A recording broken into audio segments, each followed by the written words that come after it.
ఇటీవల చిత్తూరు జిల్లాలో నపుంసకుడైన భర్త భార్యని చిత్రహింసలు పెట్టడం తెలుగు రాష్ట్రాల్లో హాట్ టాపిక్ గా మారింది.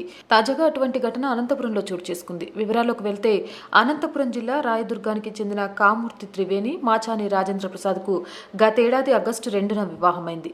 మొదటి రాత్రిపై కలలు కంటూ ఆ గదిలోకి అడుగుపెట్టిన నవవధువు భర్త వికృత చేష్టలతో ఆశ్చర్యపోయింది.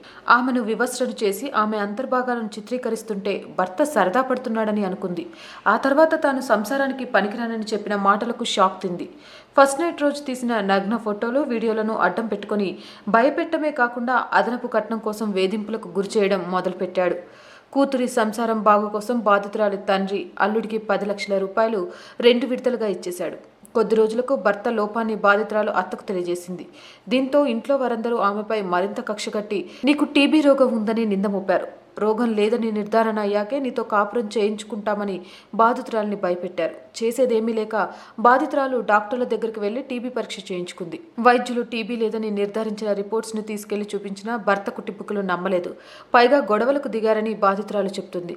ఇంత తతంగం జరిగిన త్రివేణి తన భర్త వేధింపుల గురించి ఒక్క మాట పుట్టింటి వాళ్లకు చెప్పలేదు. కుటుంబాన్ని కష్టపెట్టడం ఎందుకు, కుటుంబాన్ని కట్టబెట్టేందుకు 2 కుటుంబాల వారు పెద్దల దగ్గర పలుమార్లు పంచాయతీ చేసుకున్నారు. కానీ సమస్య పరిష్కారం కాలేదు. చివరకు కాపురం చేయించుకోవడం మాకు ఇష్టం లేదంటూ భర్త, అత్త, ఆడపడుచు, మరిది, మరికొంతమంది మధ్యవర్తులు విడాకులు తీసుకోవాలంటూ ఆమెను బలవంతం చేయడంతో త్రివేణి తనకు జరిగిన అన్యాయాన్ని కుటుంబ సభ్యులకు చెప్పుకొని కన్నీరు మున్నీరైంది. కూతురు చెప్పిన పిడుగులాంటి వార్త విని ఆమె కుటుంబ సభ్యులు ఒక్కసారిగా కుప్పకూలిపోయారు. పెళ్లైనప్పటి నుంచి తన భర్త మానసికంగా, శారీరకంగా ఒక్కటి కాలేదని, ప్లాన్ ప్రకారం విడాకులు ఇచ్చి మరో పెళ్లి చేసుకునేందుకు సిద్ధమయ్యాడని బాధితురాలు చెప్తుంది.